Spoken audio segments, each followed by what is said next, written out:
Amém. Evangelho de João, capítulo 6, versículo 1 diz assim: Depois disso, partiu Jesus para o outro lado do mar da Galileia, que é o de Tiberiades. E grande multidão o seguia, porque via os sinais que operava sobre os enfermos. Então Jesus subiu ao monte, assentou-se ali com seus discípulos. E a Páscoa, a festa dos judeus, estava próxima. Então Jesus, levantando os olhos e vendo uma grande multidão ter com ele, disse a Filipe: De onde compraremos pão para estes comerem? Mas dizia isso para o experimentar, porque ele bem sabia o que havia de fazer. Filipe respondeu: 200 dinheiros de pão não lhes bastarão, para que cada um deles tome um pouco. E um dos seus discípulos, André, irmão de Simão Pedro, disse-lhe: Está aqui um rapaz que tem 5 pães de cevada e 2 peixinhos. Mas que é isso para tantos? E disse Jesus: Mandai assentai os homens. E havia ali muita relva naquele lugar. Assentaram-se, pois, os homens em número de 5.000. Então Jesus tomou os pães e, havendo dado graças, repartiu-os pelos discípulos, e os discípulos pelos que estavam assentados. Igualmente também os peixes, quanto eles queriam. E quando já estavam saciados, disse aos seus discípulos: Recolhei os pedaços que sobejaram, para que nada se perca. Recolheram-nos, pois, e encheram 12 cestos de pedaços dos 5 pães de cevada, que sobejaram aos que haviam comido. Vendo, pois, aqueles homens o milagre que Jesus tinha feito, diziam: Este é verdadeiramente o profeta que deveria vir ao mundo. Sabendo, pois, Jesus que haviam de vir arrebatá-lo para o fazer rei, tornou a retirar-se ele só para o monte. Aí nós vamos dar um salto nesse mesmo capítulo, nós vamos lá para o versículo 58. 58. Disse Jesus: Este é o pão que desceu do céu. Ele: Não é o caso de vossos pais que comeram maná e morreram, lembrando do povo no deserto, quando saiu do Egito. Quem comer este pão viverá para sempre. Ele disse essas coisas na sinagoga, ensinando em Cafarnaum. Muito, pois, dos seus discípulos, ouvindo isso, disseram: Duro é esse discurso, quem o pode ouvir? Sabendo, pois, Jesus em si mesmo que os seus discípulos murmuravam disso, disse-lhes: Isto escandaliza-vos? Que seria, pois, se visseis subir o Filho do Homem para onde primeiro estava? O Espírito é o que vivifica, a carne para nada aproveita. As palavras que eu vos disse são Espírito e vida. Repete comigo.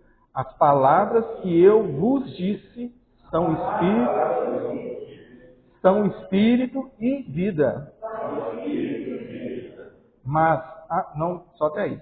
Mas há algum de vós que não creem, porque bem sabia Jesus desde o princípio quem eram os que não criam e quem era o que havia de entregar.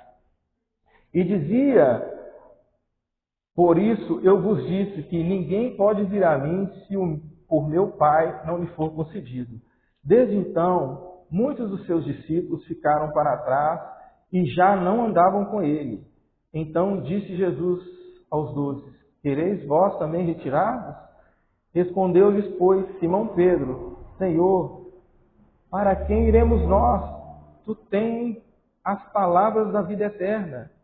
E nós temos crido e conhecido que Tu és o Cristo, o Filho de Deus. Louvado seja o nosso Deus. Podei-vos assentar. Amém. Glórias a Deus.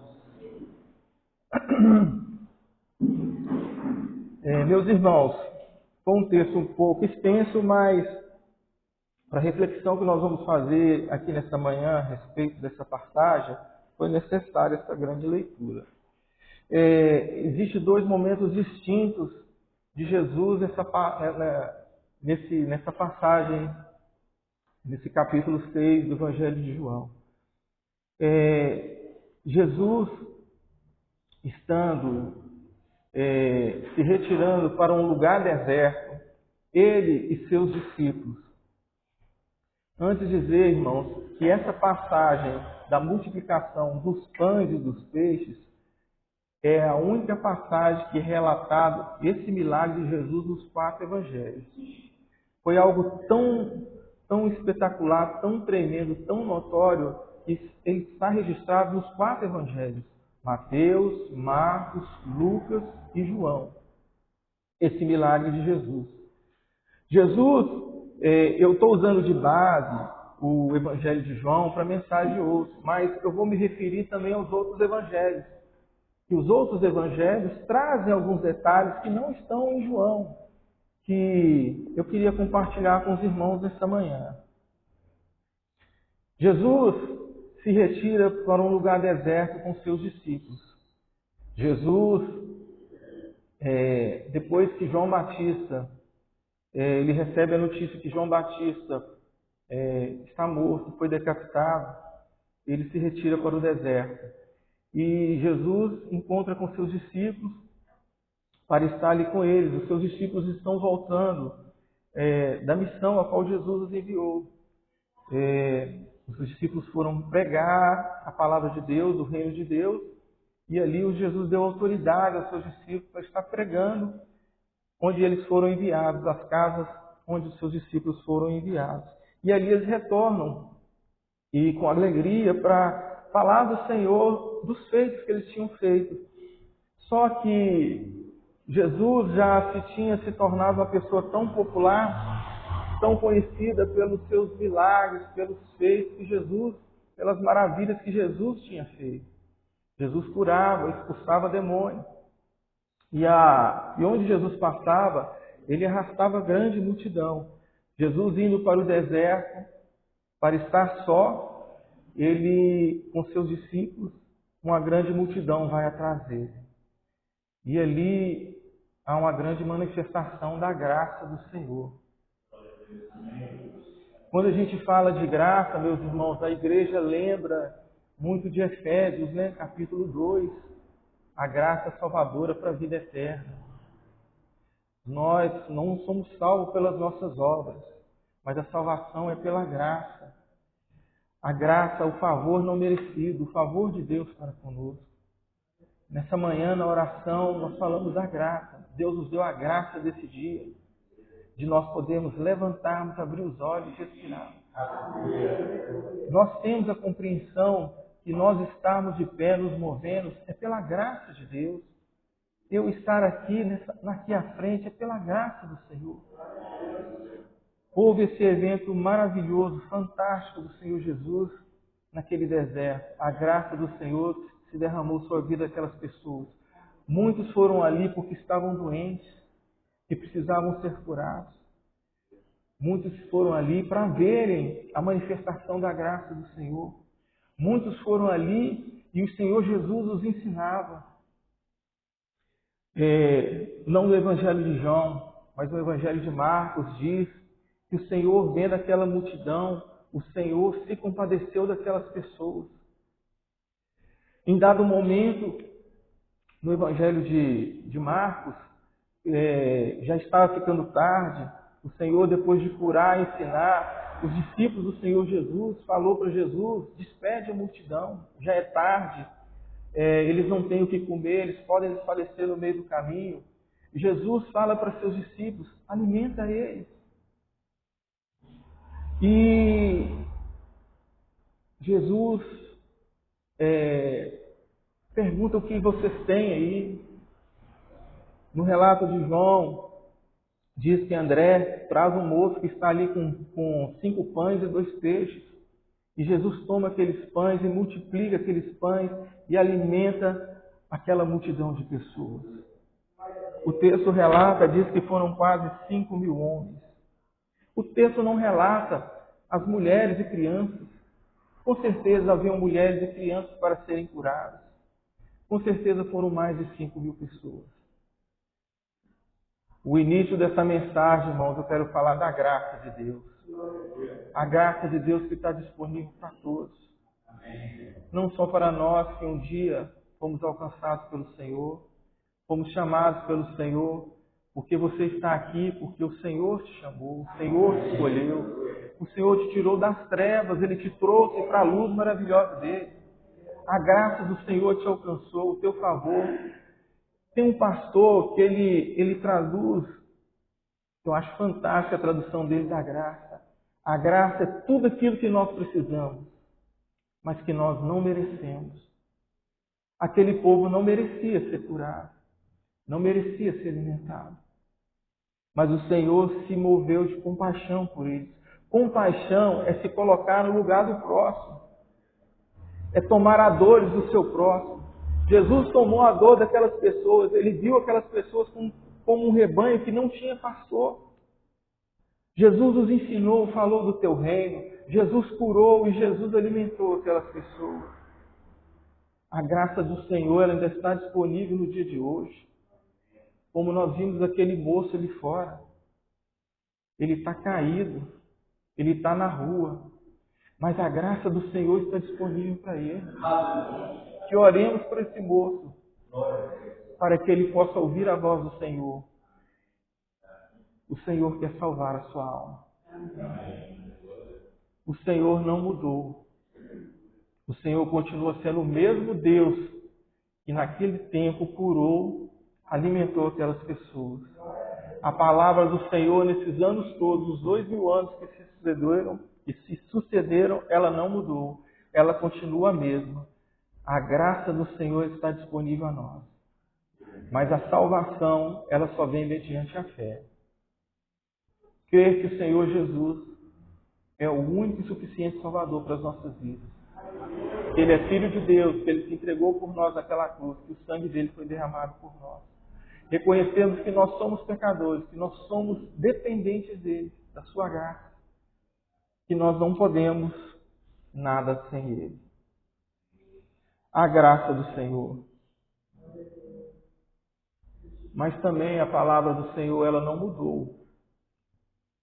Mas o que eu queria compartilhar com os irmãos, uma reflexão a respeito da verdade. No início do capítulo de João, nós falamos da graça dele. Mas queria falar muito mais da verdade do Senhor.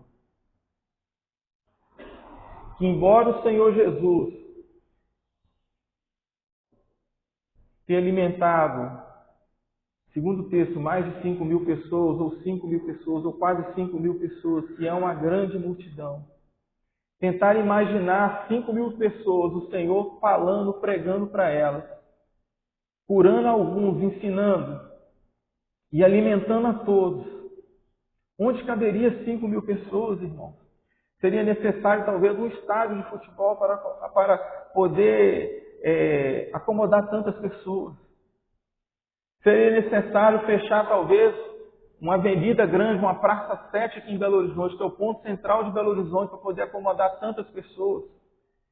Colocando pessoas nos 4 cantos daquela avenida, onde que corta ali a mais importante avenida de Belo Horizonte e a maior avenida que há em Belo Horizonte, que é a Avenida Amazonas.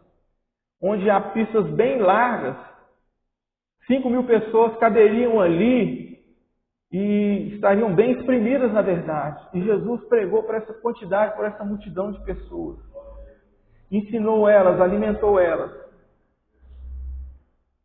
Encerrado esse momento, a qual essas pessoas foram embora para casa, Jesus se retirou, os seus discípulos foram colocados num barco, foram enviados para um outro lado da margem. Jesus subiu ao monte a orar. E quando ele voltou, e quando os seus discípulos saíram de dentro daquele barco, estavam em terra firme, já no outro dia seguinte, muitos foram atrás de Jesus Cristo. Jesus Cristo deixou bem claro para eles a verdade da palavra do Senhor. Vocês estão aqui atrás de mim por causa do pão que eu lhes dei, o pão que alimentou vocês. A verdade do Senhor Jesus para nós, Jesus nunca nos escondeu ela. Jesus, ali havia uma multidão que queriam arrebatar Jesus para eles fazerem rei naquele momento, no momento da multiplicação dos pães, quando eles receberam ali da graça do Senhor, quando o Senhor fez um milagre, multiplicou os pães, alimentou aquelas pessoas reconhecendo Jesus como um profeta que havia de vir. E queriam tomar ele e colocar ele como rei, para que ele viesse reinar sobre eles. Mas o propósito de Jesus não era aquele. O plano de Jesus para a humanidade não era aquele. Jesus poderia sim, vai descer no seu coração. Poxa, essas pessoas gostam de mim. Olha a quantidade de pessoas que estão me cercando, mas o plano de Jesus não era esse. Primeiramente, ele tinha obediência ao Pai. Ele veio para fazer a vontade de Deus. E a vontade de Deus é que ninguém viesse se perder, mas que todos fossem salvos. Que todo aquele que crê no Senhor seja salvo. E Jesus, ele se afasta dali, coloca seus discípulos no barco, manda para o outro lado e sobe para o monte. No dia seguinte, aquelas pessoas vão atrás de Jesus Cristo por causa do pão que alimentou. E Jesus fala para eles a verdade. Vocês estão vindo atrás de mim por causa do pão que eu lhes dei. Por causa dos milagres que eu fiz. Vocês estão atrás de mim por causa disso. E Jesus não vai lhe faltar com a verdade. Jesus começa o texto dizendo: este é o pão que desceu do céu. Não é o caso de vossos pais, que comeram maná e morreram. O povo de Israel que estava no Egito, eles receberam da graça de Deus. O Senhor os alimentou no deserto, mas eles morreram no deserto. Porque o próprio texto que nós estamos lendo aqui mostra como o povo agiu com Jesus da mesma forma que ele agiu no deserto. Eles agiram com o Senhor Jesus da mesma forma. Era um povo obstinado, um povo desobediente, que não queriam obedecer ao Senhor. Eles viram os milagres de Deus na terra do Egito. Milagres que a humanidade nunca tinha visto.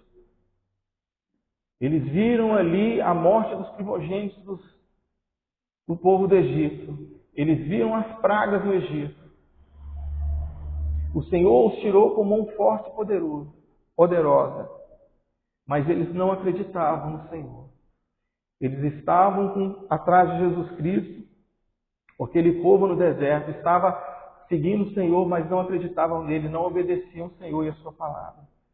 E o Senhor continua no texto dizendo: quem comer esse pão viverá para sempre. Ele já não estava também no mesmo local. Jesus já não estava num deserto. Jesus já estava numa sinagoga. Essas coisas foram ditas na sinagoga de Cafarnaum.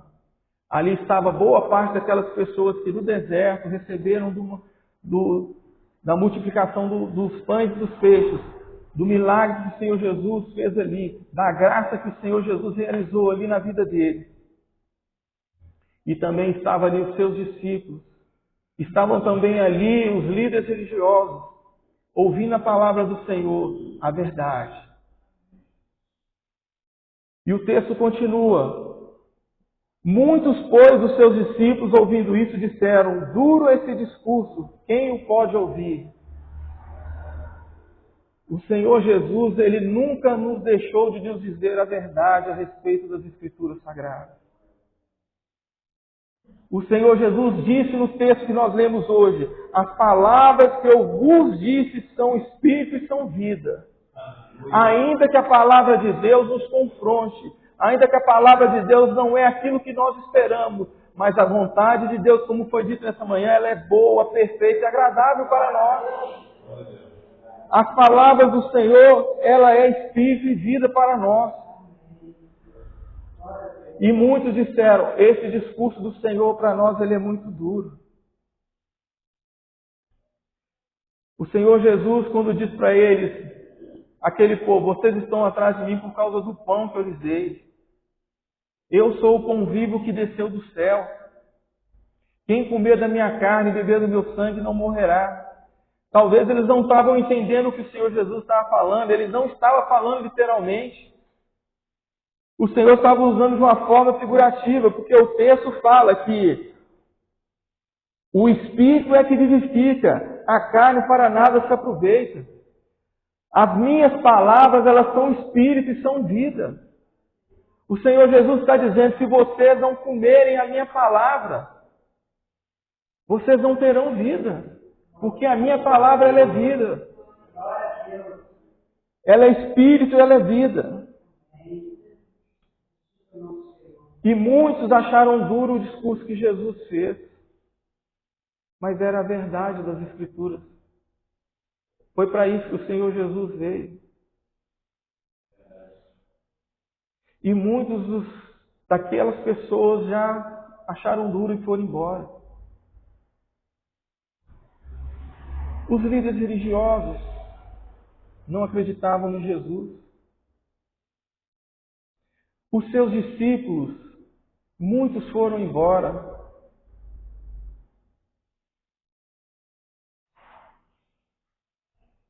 Havia ali muitas pessoas que conheciam as Escrituras e muitos que receberam dos ensinamentos do Senhor Jesus.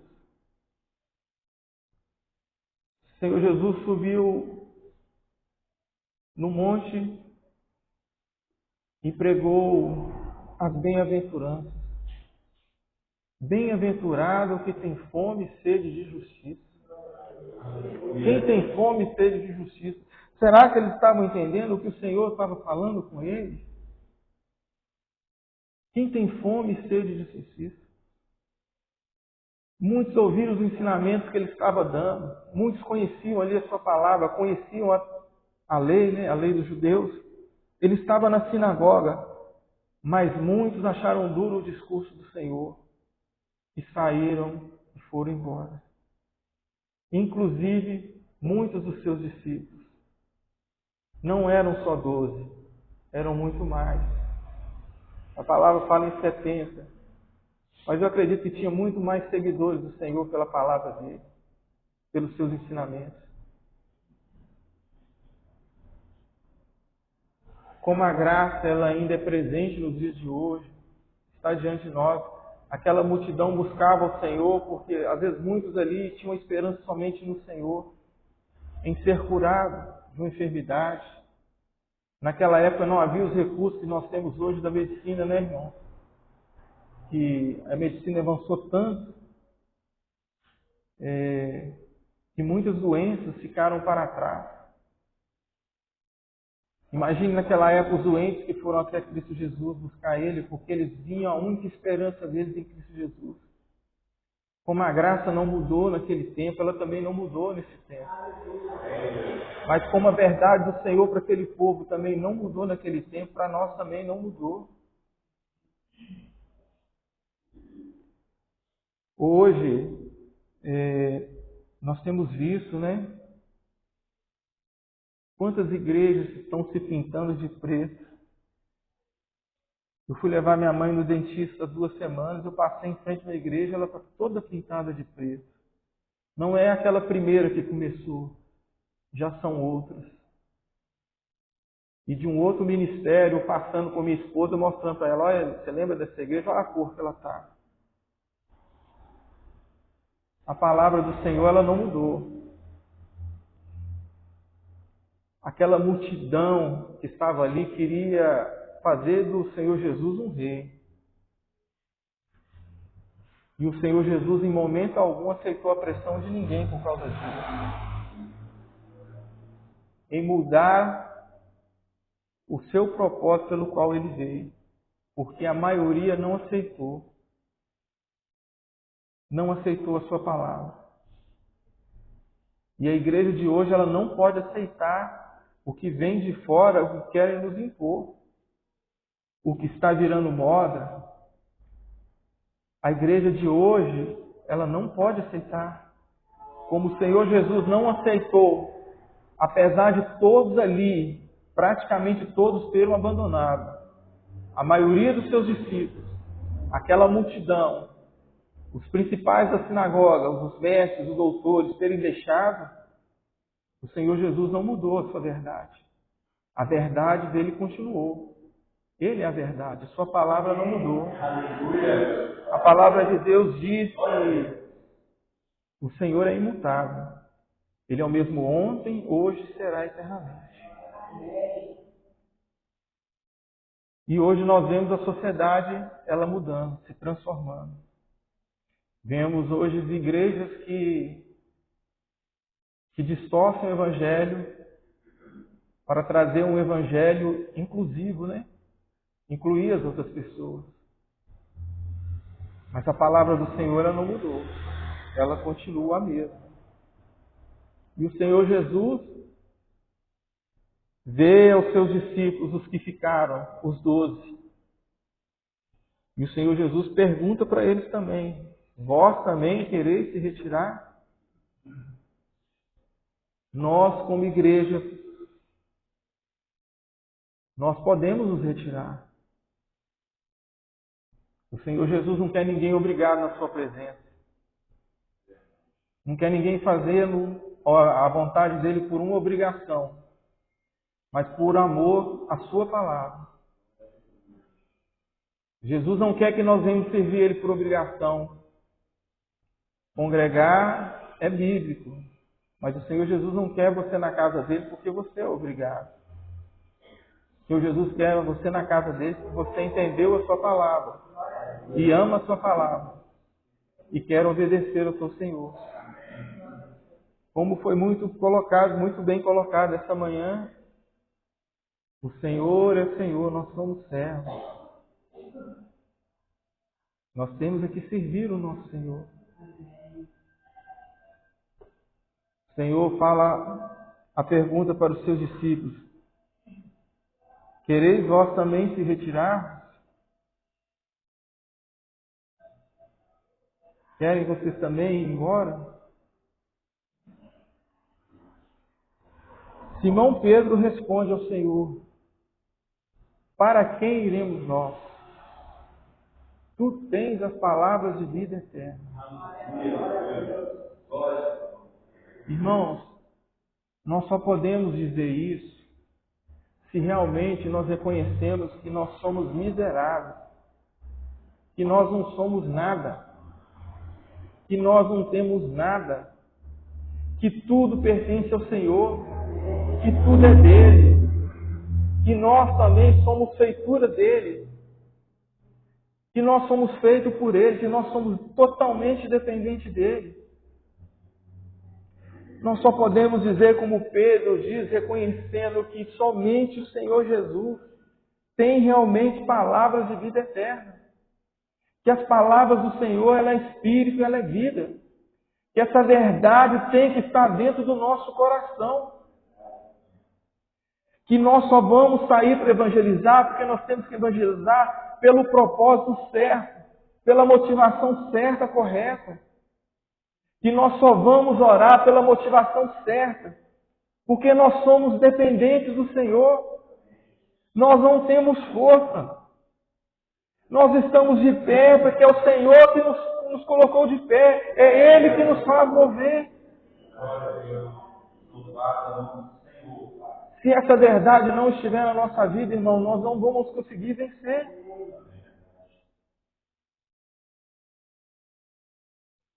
Louvado seja Deus, irmãos, porque essa igreja tem quase que 100% dela na escola bíblica dominical, aprendendo a sua palavra.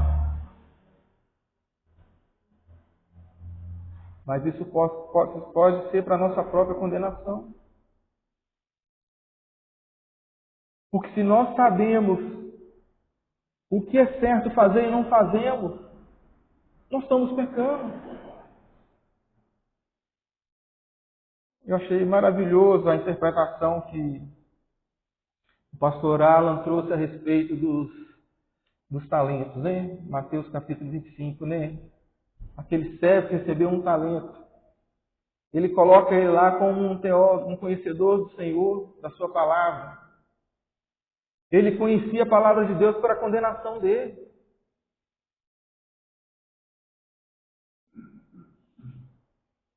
Essa verdade tem que estar dentro do nosso coração, que Jesus nunca nos escondeu.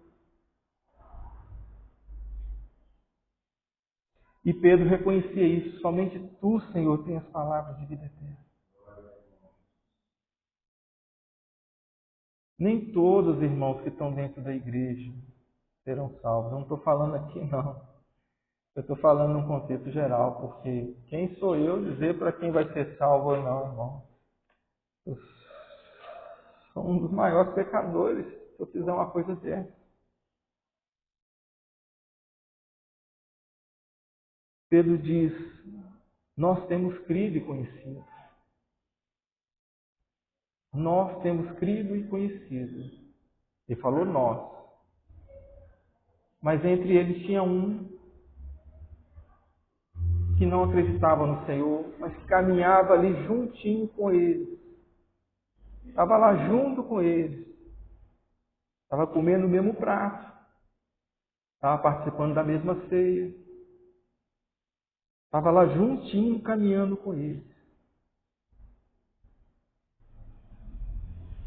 Se nós não reconhecermos que nós somos miseráveis, dependentes do Senhor, que o Senhor realmente Ele é Senhor das nossas vidas, nós podemos caminhar, mas o dia do encontro com o Senhor, nós podemos ficar para trás, né? Ou se morrermos, ficarmos para trás. Se essa verdade não estiver dentro do nosso coração. Jesus não se impressionou com aquela multidão.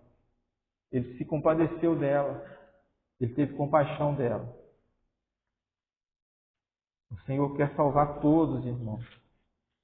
O Senhor quer salvar todos. Mas Ele não irá mudar a sua palavra para que muitos que querem viver uma vida dissoluta, uma vida irresponsável na presença do Senhor, que muitos não querem nem ouvir mais pregação, né, convite para vir à igreja. Muitos que estão mundo afora, Ele não vai criar um evangelho diferente. Pois Paulo escreve, se vier até um anjo aqui te pregar um evangelho diferente, esse é maldito.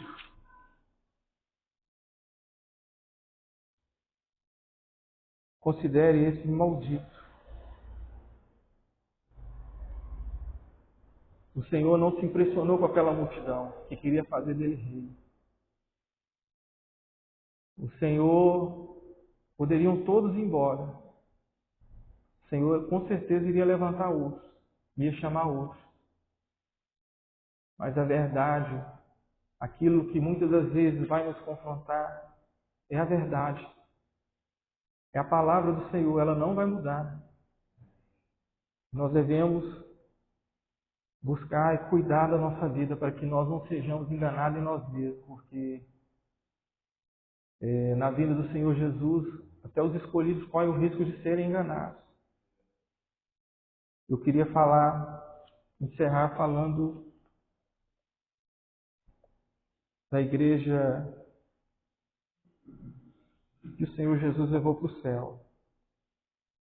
O Senhor Jesus nunca se impressionou com a multidão, irmão. O Senhor Jesus colocou dentro do meu coração e dentro do seu coração o desejo de ganhar almas para o Senhor. De encher essa sala, de ir para uma sala maior, de uma outra maior, de formar novas congregações em novos bairros, em outros locais. Porque a vontade de Deus, de quem é servo do Senhor, é falar do reino dele. Nós somos embaixadores do reino de Deus. Nós temos aqui que buscar fazer a vontade do reino de Deus, daquele que nos enviou. E a vontade de Deus é que a palavra dele alcance muitos, e muitos venham se arrepender, venham se converter. Mas Jesus não se impressiona com a multidão. Tanto é que a palavra do Senhor fala de uma igreja que foi salva. Eu queria compartilhar com os irmãos encerrando. Ao anjo da igreja que está em Filadélfia, Apocalipse capítulo 3. E ao anjo da igreja que está em Filadélfia escreve, Jesus falando a João, isso diz o que é santo, o que é verdadeiro, o que tem a chave de Davi, o que abre e ninguém fecha, e fecha e ninguém abre. Eu sei as tuas obras, Eis que diante de ti pus uma porta aberta e ninguém pode fechar. Tendo pouca força, guardaste a minha palavra e não negaste o meu nome. O Senhor coloca aqui uma igreja que reconhece a sua fraqueza diante do Senhor. Uma igreja que guarda a palavra do Senhor, que cumpre os seus ensinamentos. Essa é a igreja que agrada ao Senhor. É a igreja que será salva. Amém, irmãos? Que essa palavra possa estar guardada no seu coração.